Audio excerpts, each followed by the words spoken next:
Então abra aí sua Bíblia, capítulo de número 2, a carta de 2 Pedro, segunda carta de Pedro.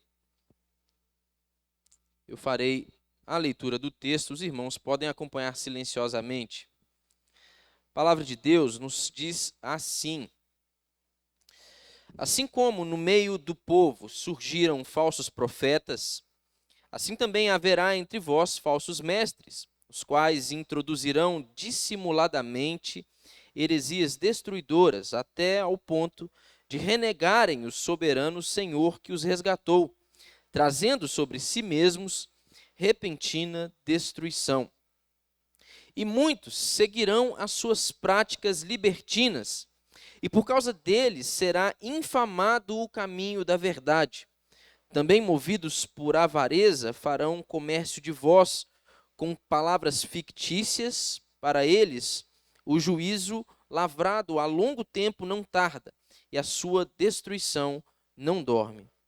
Ora, se Deus não poupou anjos quando pecaram, antes, precipitando-os no inferno, os entregou a abismos de trevas, reservando-os para juízo, e não poupou o mundo antigo, mas preservou a Noé, pregador da justiça, e mais 7 pessoas, quando fez vir o dilúvio sobre o mundo de ímpios, e reduzindo a cinzas as cidades de Sodoma e Gomorra, ordenou-as à ruína completa, tendo-as posto como exemplo a quantos venham a viver impiamente, e livrou o justo Ló, afligido pelo procedimento libertino daqueles insubordinados, porque este justo, pelo que via e ouvia quando habitava entre eles, atormentava a sua alma justa cada dia por causa das obras iníquas daqueles. É porque o Senhor sabe livrar da provação os piedosos e reservar sob castigo os injustos para o dia do juízo, especialmente aqueles que, seguindo a carne, andam em imundas paixões e menosprezam qualquer governo. Atrevidos, arrogantes, não temem difamar autoridades superiores, ao passo que anjos, embora maiores em força e poder, não proferem contra elas juízo infamante na presença do Senhor. Esses, todavia, como brutos e irracionais, naturalmente feitos para presa e destruição, falando mal daquilo em que são ignorantes, na sua destruição também hão de ser destruídos, recebendo injustiça por salário da injustiça que praticam. Considerando como prazer a sua luxúria carnal em pleno dia, quais nódoas e deformidades eles se regalam nas suas próprias mistificações, enquanto banqueteiam junto convosco, tendo os olhos cheios de adultério e insaciáveis no pecado, engodando almas inconstantes, tendo o coração exercitado na avareza, filhos malditos, abandonando o reto caminho, se extraviaram seguindo pelo caminho de Balaão, filho de Beor, que amou o prêmio da injustiça, recebeu, porém, o castigo da sua transgressão, a saber, um mudo animal de carga, falando com voz humana, refreou a insensatez do profeta. Esses tais são como fonte sem água, como névoas impelidas por temporal. Para eles está reservada a negridão das trevas, porquanto, proferindo palavras jactanciosas de vaidade, engodam com paixões carnais por suas libertinagens aqueles que estavam prestes a fugir dos que andam no erro, prometendo-lhes liberdade quando eles mesmos são escravos da corrupção, pois aquele que é vencido fica escravo do vencedor. Portanto, se depois de terem escapado das contaminações do mundo mediante o conhecimento do Senhor e Salvador Jesus Cristo, se deixam enredar de novo e são vencidos, tornou-se o seu último estado pior que o primeiro. Pois melhor lhes fora nunca tivessem conhecido o caminho da justiça do que, após conhecê-lo, volverem-se para trás, apartando-se do santo mandamento que lhes fora dado. Com eles aconteceu o que diz certo adágio verdadeiro: o cão voltou ao seu próprio vômito e a porca lavada voltou a revolver-se no lamaçal. Feche os seus olhos, vamos orar ao Senhor. Senhor Deus, nós rogamos ao Senhor, no nome de Jesus, o teu Filho amado, que o Senhor nos receba na tua presença e que o Senhor nos conceda, ó Deus, a bênção da iluminação pelo teu Espírito Santo. De modo, ó Deus, que, tendo lido aqui o texto da tua palavra, nós sejamos pelo Senhor direcionados a uma correta interpretação e compreensão, de modo que, ao ouvirmos, discernirmos a tua voz, ó Deus, a tua instrução na tua palavra, nós sejamos então impelidos, ó Deus, estimulados a viver uma vida segundo a vontade do Senhor. Nós entendemos e cremos, ó Deus, que cada um destes teus ensinamentos, cada uma destas tuas palavras, tem como papel fundamental, ó Deus, apontar-nos o caminho da vontade do Senhor, para que nós então possamos viver nela. E é isso que nós pedimos ao Senhor, que o Senhor nos ajude a compreendermos a tua palavra e nos ajude então, ó Deus, a obedecer ao mandamento do Senhor, vivendo uma vida de testemunho vivo que glorifique ao nome do Senhor. Sê sobre a minha vida, Pai, que tenho a responsabilidade de falar aqui com os teus filhos, me conceda sabedoria, graça da parte do Senhor e que o nome de Jesus Cristo, ó Deus, seja glorificado e lembrado. Ó Deus, mesmo que para isso eu precise ser completamente anulado ou esquecido, que o teu nome, que o nome de Jesus Cristo, teu Filho, seja glorificado em nosso meio. Essa é a oração que eu te faço, ó Deus, em nome de Jesus mesmo. Amém. Meus irmãos, nós entramos então aqui no capítulo de número 2 deste texto de 2 Pedro. E tendo destacado a importância de olhar adiante com expectativa para o cumprimento das profecias dadas pelo Espírito, no primeiro capítulo que nós lemos, Pedro agora vai fazer uma advertência acerca dos falsos profetas, das falsas profecias e desses falsos mestres que certamente hão de aparecer no meio da igreja. E essa também é uma característica percebida no ministério de Jesus. Assim como Pedro, Jesus, em sua mensagem, constantemente carregava este teor em sua fala, sempre adentrava este tema, aquele tema responsável por alertar os seus ouvintes quanto aos falsos mestres e às suas falsas doutrinas. Pedro, como um bom discípulo, amigo e próximo de Jesus, está aqui a fazer o mesmo com os seus leitores. E é aí que nós entramos neste texto, onde Pedro agora vai falar um pouco a respeito dos falsos mestres e do seu caráter, o perigo que eles representavam para a igreja. E esses falsos mestres, eles são perigosos, falando acerca do seu perigo, meus irmãos, por 3 razões. A primeira delas é que o seu método é traiçoeiro e conduz a meios vergonhosos, levando a fé cristã a ser difamada. Isso é o que nós podemos perceber aqui neste capítulo de número 2 que nós lemos.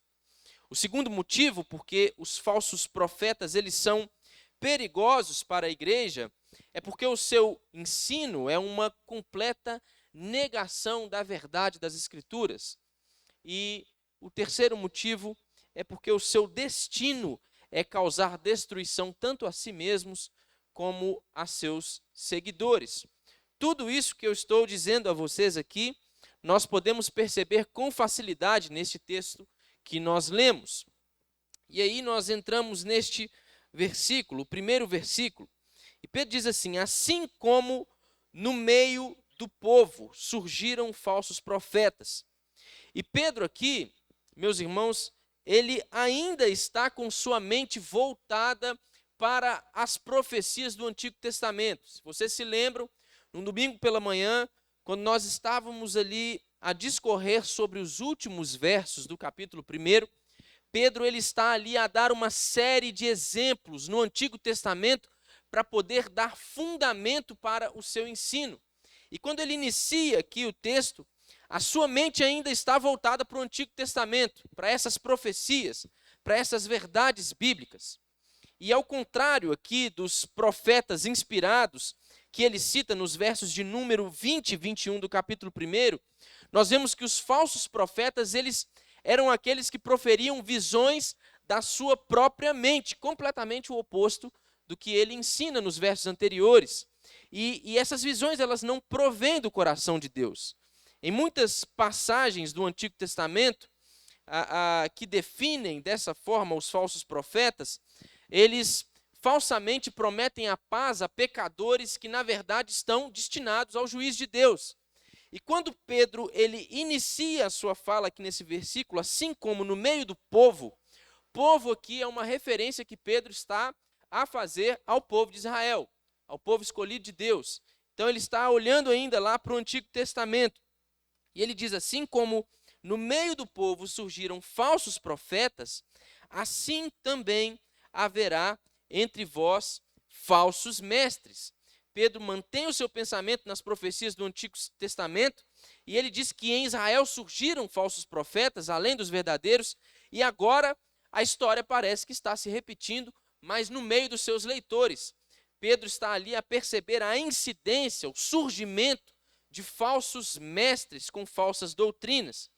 Quando ele refere-se aqui a falsos profetas, o texto pode significar aqui aqueles que falsamente alegavam ser profetas, ou então aqueles que profetizavam coisas falsas. Assim também como o texto pode estar se referindo a ambos os significados. E quando ele fala sobre os falsos mestres assim também haverá entre vós falsos mestres, o termo aqui que ele usa refere-se a um tipo de homens que sempre serão encontrados introduzindo dissimuladamente pontos de vista heréticos a respeito da Escritura. Ele está apontando a sua visão para estes falsos mestres que sempre hão de proceder de uma mesma maneira em meio aos cristãos, em meio à igreja. E ele continua dizendo assim: haverá entre vós falsos mestres, os quais introduzirão dissimuladamente heresias destruidoras. E a expressão aqui utilizada, meus irmãos, tem como significado aquelas opiniões que destroem a verdadeira fé. É a estas heresias destruidoras que Pedro se refere. E ele continua dizendo assim: até ao ponto de renegarem o soberano Senhor que os resgatou, trazendo sobre si mesmos repentina destruição. O efeito do ensino dos falsos mestres foi que eles foram até o ponto de renegarem o soberano Senhor que os resgatou. E essa frase aqui, meus irmãos, nos mostra muito a respeito do que a cruz significava para Pedro. Não somente no fato de enfatizar a tristeza do estado em que estavam aqueles que foram alvos da graça de Deus, mas também quanto diz respeito quanto ao alto custo do livramento que Deus nos proporcionou em Cristo Jesus, o seu Filho. Esta palavra aqui, traduzida por resgatou, que é o verbo grego agorazo, ela é a mesma palavra empregada para se referir, a palavra equivalente, no caso o hebraico, né? É a mesma palavra empregada aqui para poder se referir à redenção do povo de Israel ao sair do Egito. Abra sua Bíblia aí, no texto de 2 Samuel, capítulo 7, verso de número 23.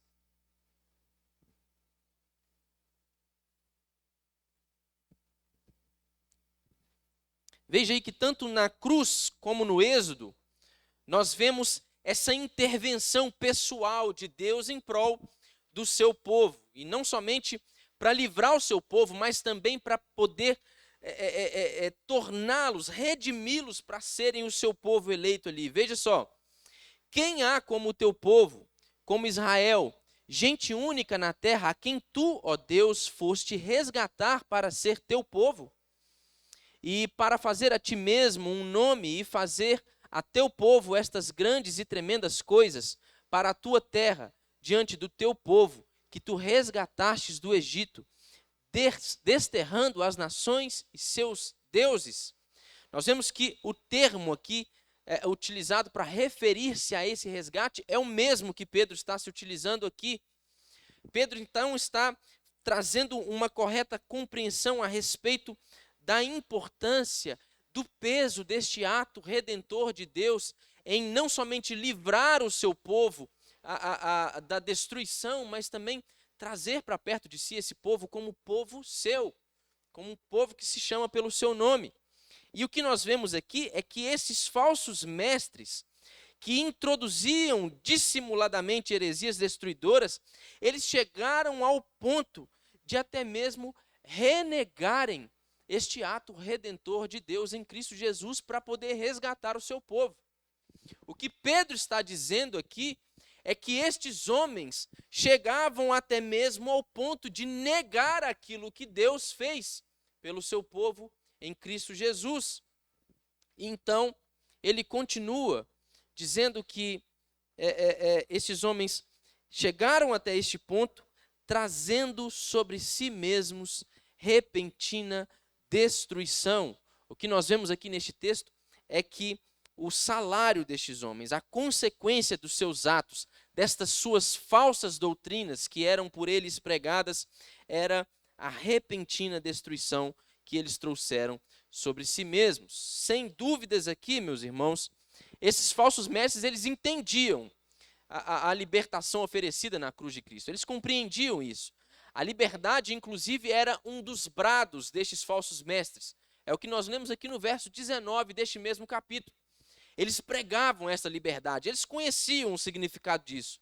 O que eles não reconheciam era o viver santo imposto por Jesus.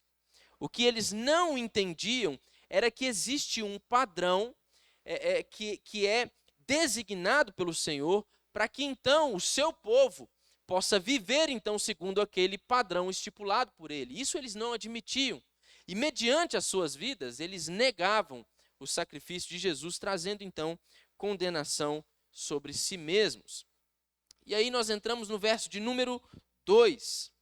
E a palavra diz assim: e muitos seguirão as suas práticas libertinas. Ou seja, primeiro no verso 1, Pedro faz uma afirmação: olha, assim como no meio do povo surgiram falsos profetas, assim também haverá entre vós falsos mestres. Há uma afirmação aqui. Ele diz que haverão falsos mestres no meio do povo, no meio da igreja, e como consequência da existência desses falsos mestres, ele afirma que muitos irão segui-los, muitos seguirão as suas práticas libertinas. Então, no primeiro versículo, Pedro adverte os seus leitores quanto à presença desses falsos mestres, e aqui no segundo, como resultado dessa presença, ele os adverte que muitos serão enganados, levados por estas falsas doutrinas. E aí ele diz que estas tais práticas libertinas, às quais ele se refere aqui, dizem respeito a um modo de vida vergonhoso em que não podia ser associado ao verdadeiro cristianismo. Ou seja, o que Pedro está ensinando para a gente aqui?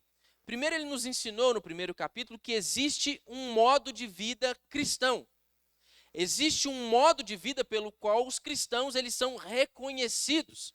E ele está nos ensinando também aqui agora que existe um segundo modo de vida, mas pelo qual são reconhecidos agora os falsos mestres, que introduzem falsos ensinos e heresias na igreja. E ele começa a nos ensinar que o modo de vida pelo qual estes falsos mestres são reconhecidos é completamente o oposto àquele que é o modo de vida pelo qual os cristãos são reconhecidos. Esses falsos mestres, eles afirmavam que o conhecimento ele era superior à prática. Eles argumentavam dessa maneira para que então eles pudessem justificar uma vida sendo vivida de qualquer maneira. O que eles queriam ensinar? Se o nosso conhecimento de Deus ele é superior à prática, se somente o que tange à intelectualidade é o que importa de fato, então, gente, olha só, vocês podem viver do jeito que vocês bem entenderem. Principalmente se nós considerarmos o fato de que Deus ele é tremendamente gracioso e pode nos perdoar qualquer pecado. Esse era o teor do ensino desses falsos mestres. olha, importa que vocês conheçam ao Senhor.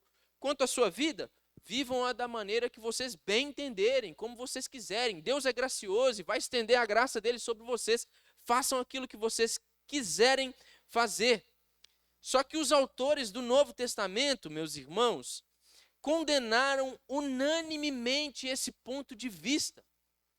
Eles condenavam qualquer um que viesse a tentar enganar os crentes ou a igreja com esse tipo de argumento, ou com esse tipo de ensino, ou esse tipo de doutrina. E ele diz assim ainda, no verso de número 2, que por causa deles será infamado o caminho da verdade, ou seja, por causa desses falsos mestres e daqueles muitos que seguem o seu ensino, a fé cristã vai ser difamada no meio do povo. Abra sua Bíblia aí no texto de 1 Pedro, na primeira carta de Pedro aí, capítulo de número 3, verso de número 16. Pedro aqui, ele encarava o fato de que os cristãos ortodoxos, eles seriam rejeitados pelo bom comportamento deles. Nesse texto que nós leremos aqui, veja aí.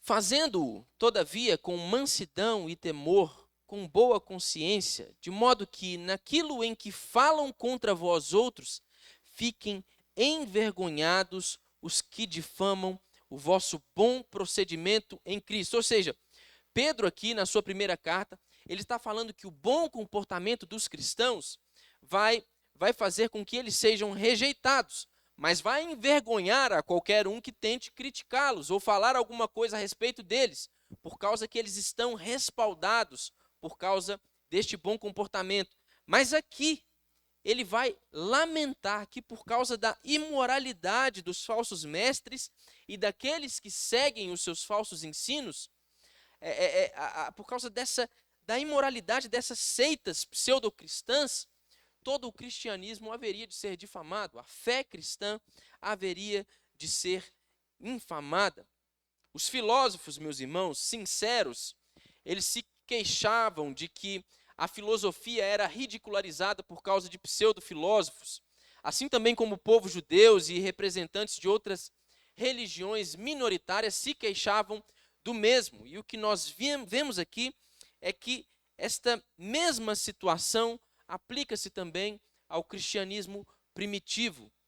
O mau comportamento, o mau exemplo, o mau testemunho faz com que recaia sobre toda a fé cristã a maledicência e que ela seja má vista, má compreendida de um modo geral, por causa desses maus testemunhos.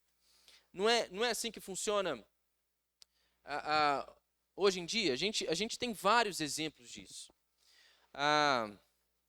As nossas televisões, os seus programas mais conhecidos, os ditos cristãos, evangélicos, na sua maior parte, eles são programas dirigidos por indivíduos ou igrejas que estão ali usando aquele meio de informação e aquele meio de comunicação como com segundos interesses, não propriamente com o interesse de fato difundir a mensagem do Evangelho, ensinar a respeito da Escritura, mas de angariar popularidade, dinheiro, entre outras coisas.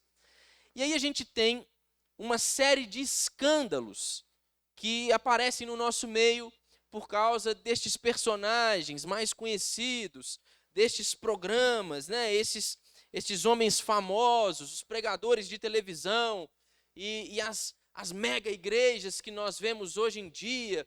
E aí a cada dia, para que eles sustentem esse patamar de ser uma mega igreja, de ser um mega pastor, de ser alguém extremamente conhecido, eles têm então que atirar para qualquer lado para poder angariar ali popularidade, serem vistos pelos outros. E aí com isso vem os escândalos, né? O que acontece normalmente? Qual que é a visão que um não crente tem sobre os cristãos de um modo geral? A visão deles é uma visão pautada num comportamento cristão ortodoxo, bíblico. Um não cristão, ele normalmente considera o cristianismo, de um modo geral, como sendo aquilo que de fato a Escritura fala que ele é? Ou o que ele conhece do cristianismo e como então, portanto, ele se refere ao cristianismo, é justamente o mau exemplo desses indivíduos?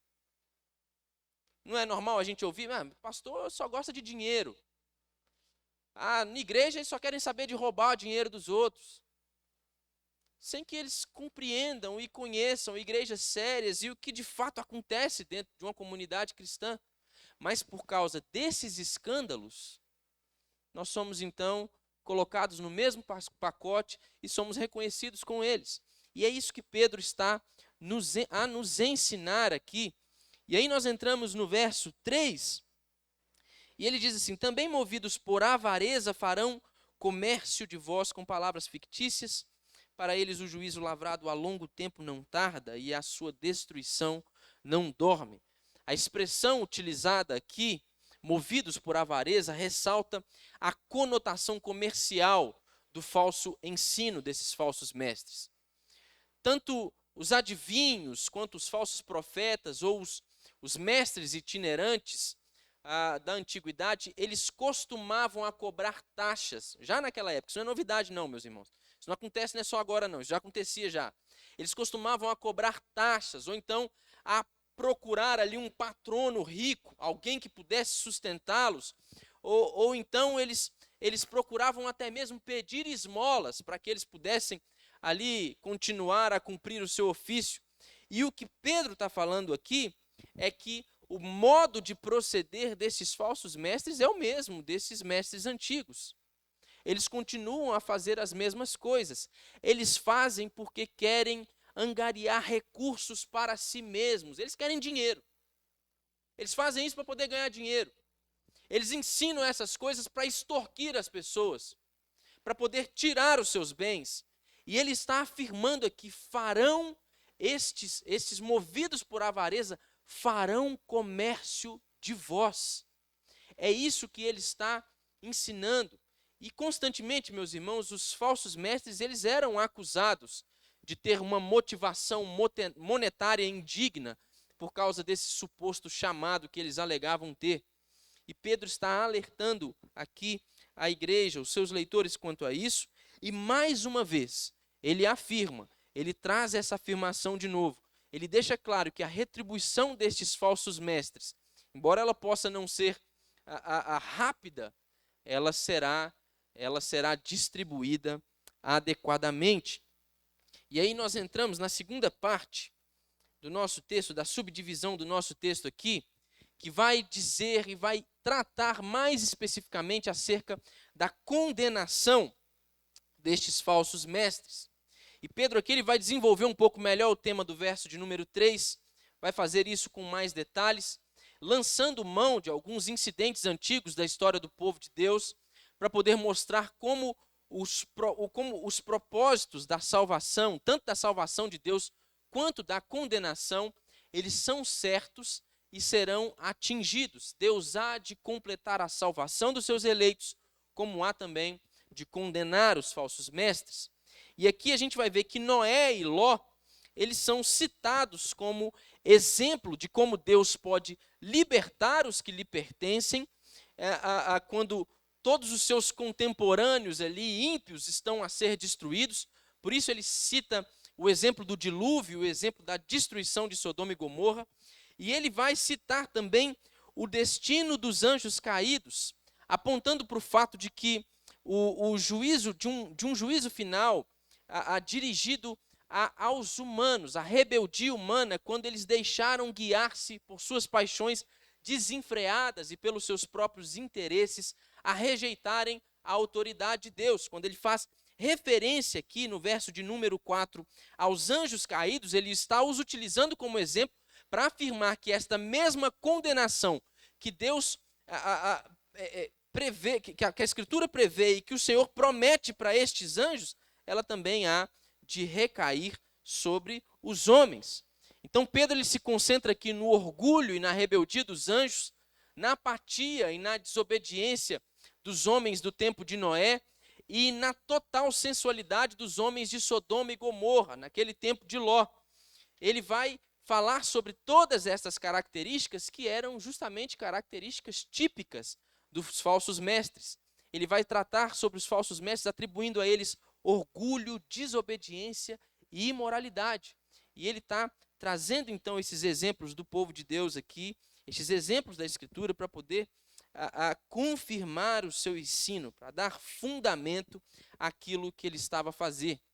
E Pedro, ao elencar aqui estes exemplos, meus irmãos, ele quer demonstrar que se Deus não poupou nem A, nem B, nem C, nenhum dos citados por ele aqui, certamente Deus não irá poupar os falsos mestres.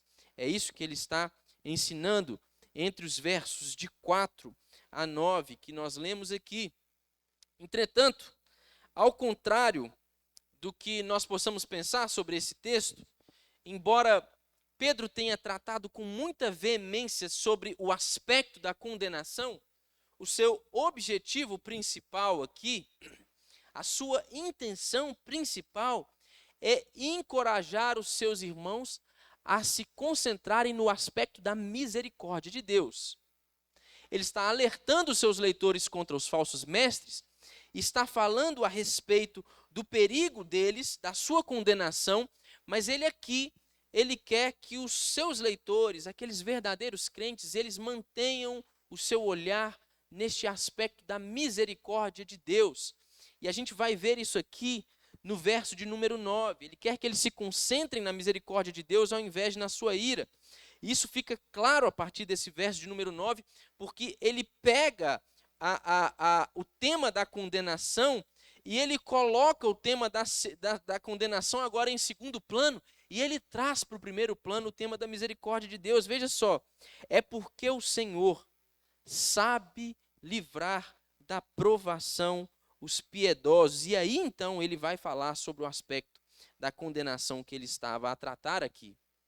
Então, diante desta realidade, acerca da condenação dos falsos mestres, por causa do seu procedimento, do seu falso ensino, da sua rebeldia contra Deus, do seu orgulho, da sua desobediência, da sua imoralidade, é importante que nós compreendamos que o Senhor tem reservado para eles a condenação, mas é importante que nós coloquemos o nosso olhar na misericórdia de Deus, porque Ele sabe livrar da provação os piedosos, Ele sabe reservá-los, Ele há de guardar aqueles que são seus. É isso que Pedro está a nos ensinar.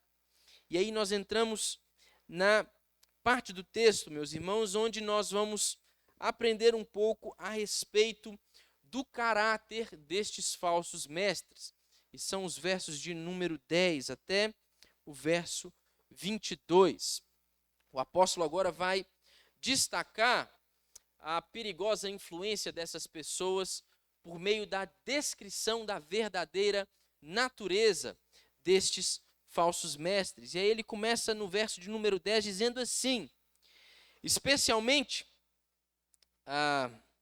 aqueles que segundo, ele está seguindo o texto do verso 9, especialmente aqueles que seguindo a carne andam em imundas paixões e menosprezam qualquer governo, falando sobre o castigo de Deus sobre os ímpios, sobre os injustos.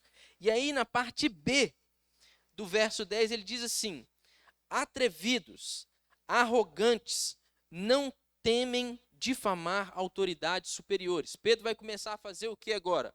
A traçar detalhadamente o perfil destes falsos mestres. Ele vai falar sobre a verdadeira natureza dele. Do mesmo jeito que no capítulo 1, lá nos 11 primeiros versículos, Pedro estava determinando, elencando uma série de qualidades que correspondem aos cristãos, pelas quais os cristãos são conhecidos. Agora ele vai nos dar algumas características que são comuns a estes falsos mestres. E a primeira que ele diz é que eles são atrevidos e arrogantes. E a tradução de atrevidos aqui nos dá a impressão de uma ousadia impensada que desafia tanto a homens como também a Deus. E a palavra que é traduzida aqui por arrogante, ela é empregada no sentido de dirigir-se a uma pessoa obstinada, que está firme no propósito de agradar a si mesma, custe o que custar. Então, o que Pedro está nos ensinando aqui? estes falsos mestres, eles são atrevidos. Eles se opõem a homens, e não somente a homens, mas também a Deus. E eles são arrogantes.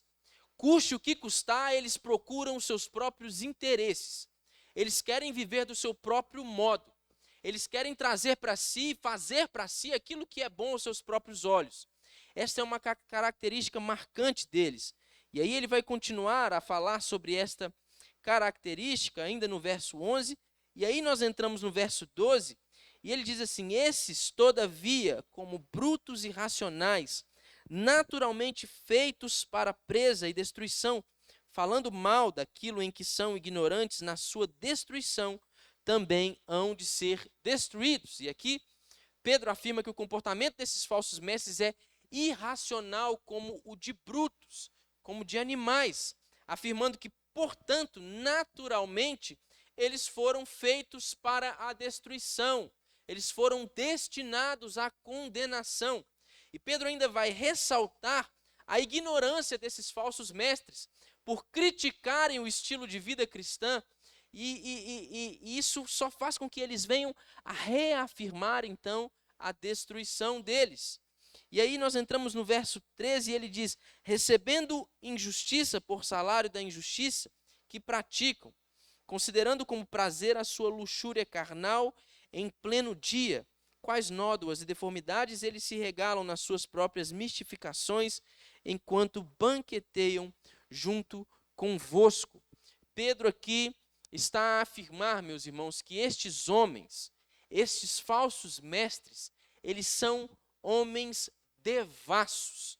Nós vemos isso na primeira expressão do texto do versículo número 13 aí, considerando como prazer a sua luxúria carnal em pleno dia. A luxúria carnal aqui em pleno dia é uma característica de devassidão total.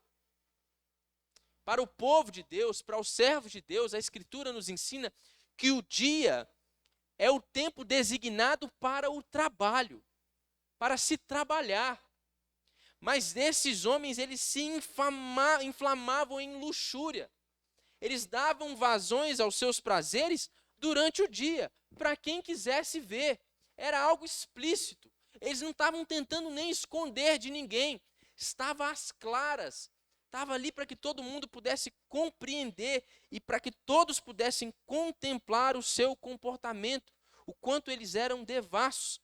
Pedro ele quer demonstrar aqui, meus irmãos, que o pecado ele é atraente com a sua oferta de prazer, mas no final, quando alguém se entrega a este pecado, então já não existe mais prazer algum. É isso que esses falsos mestres estavam tentando vender para os leitores da carta de Pedro. É isso que eles estavam introduzindo no meio da igreja, do povo de Deus.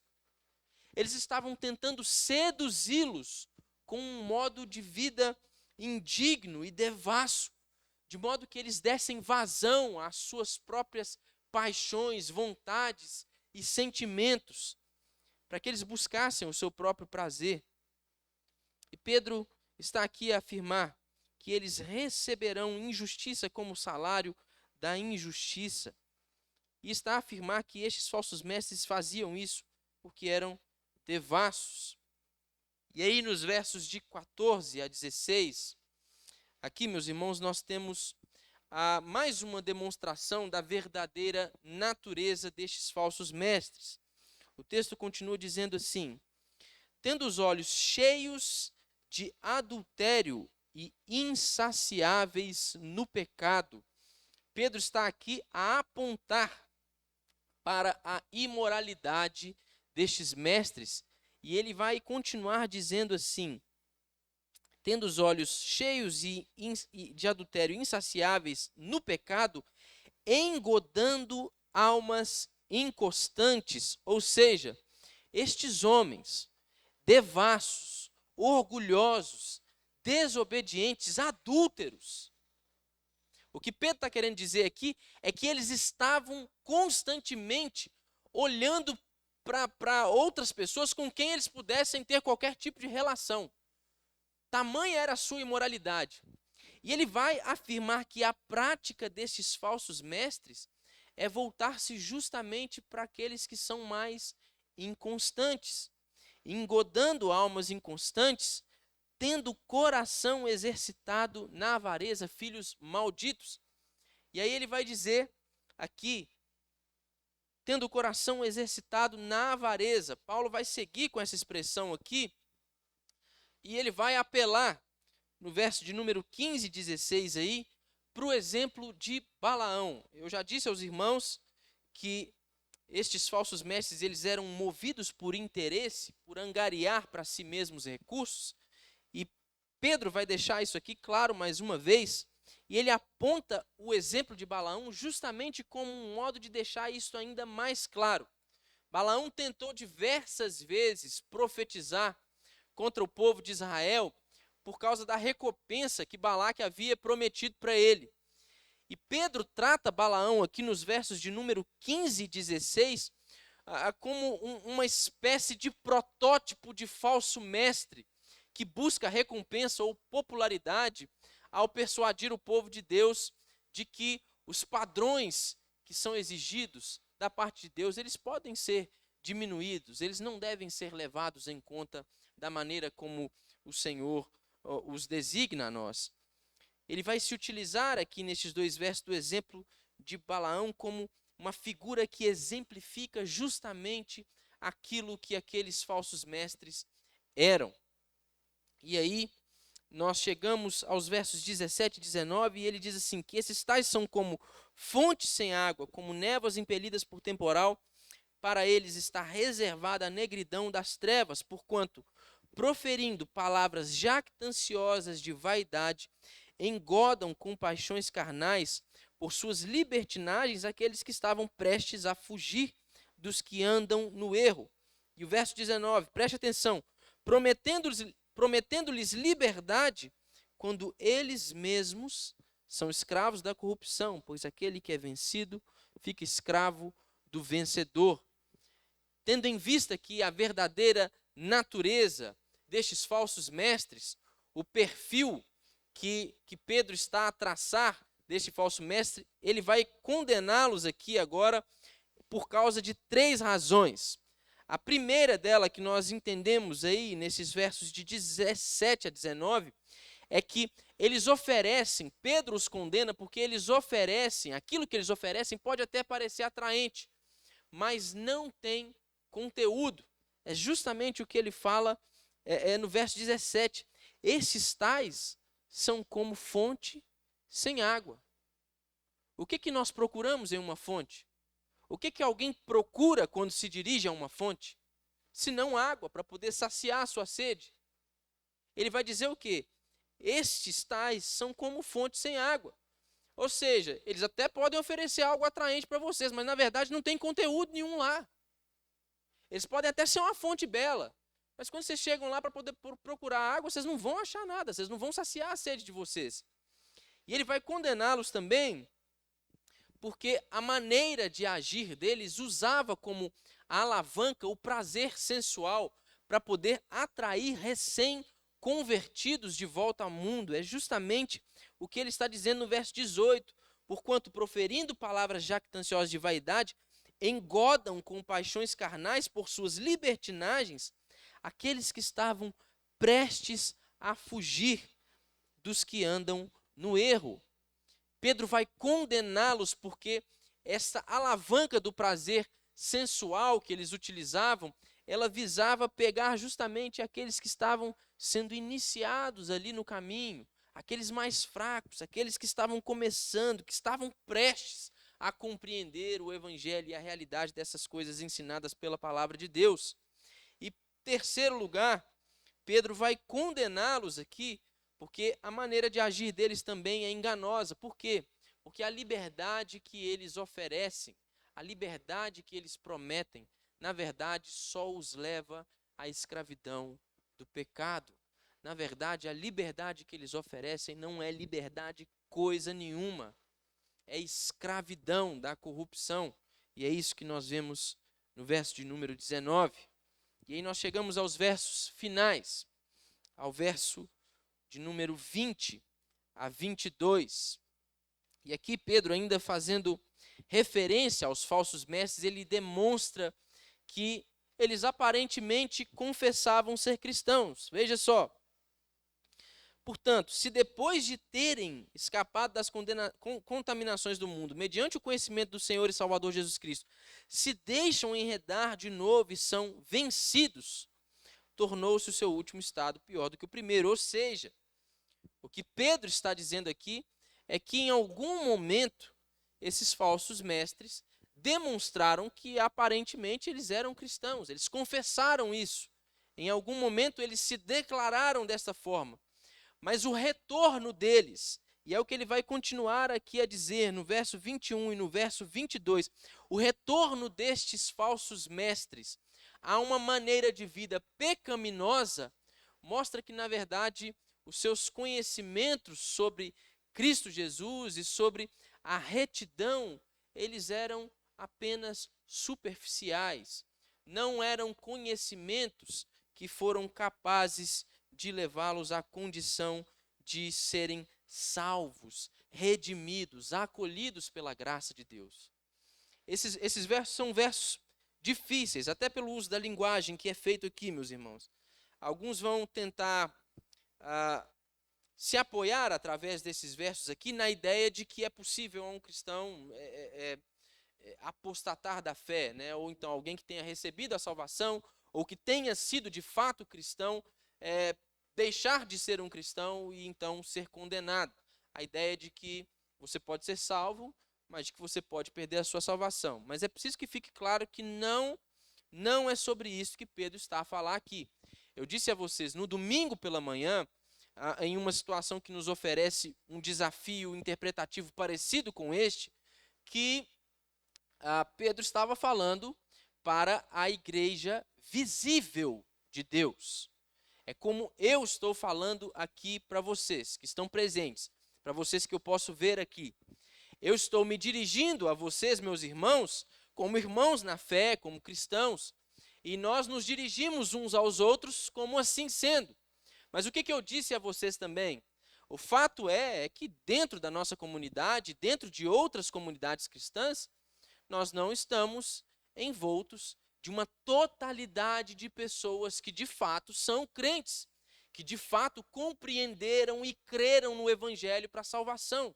No nosso meio há aqueles que, embora nós os tratemos como sendo nossos irmãos em Cristo, como tendo uma mesma fé, na verdade eles não têm o pleno conhecimento de Cristo Jesus para a salvação e redenção de suas almas.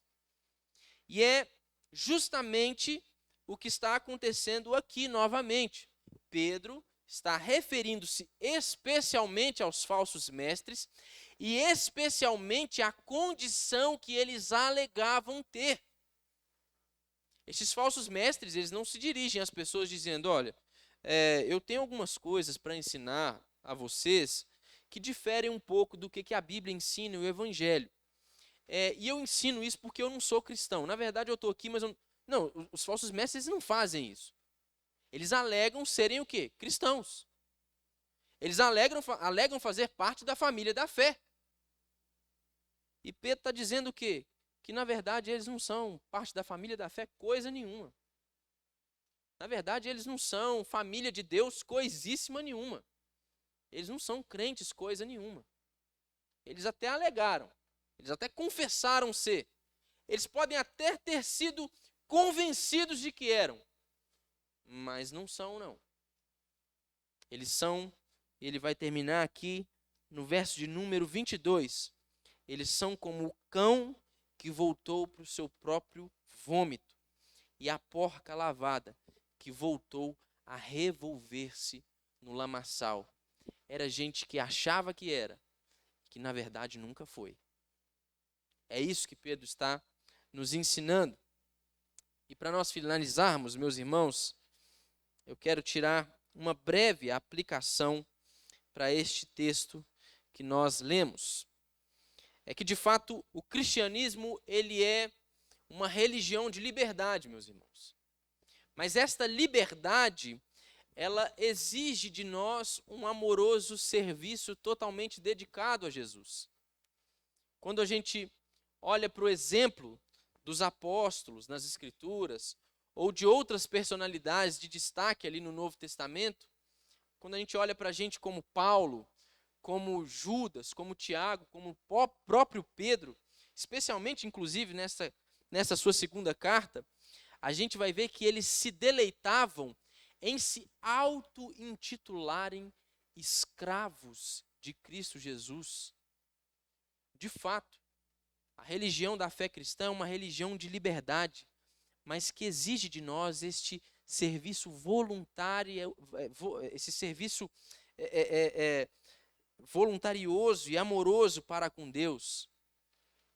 Eles se deleitavam em ser conhecidos como escravos de Cristo Jesus.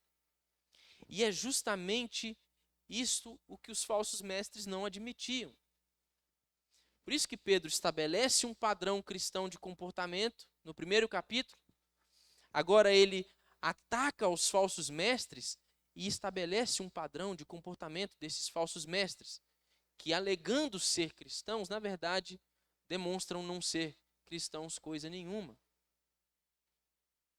E o que eles defendiam era que, justamente, a religião da fé cristã é uma religião de liberdade, mas eles não admitiam que é necessário um serviço voluntarioso para com Deus.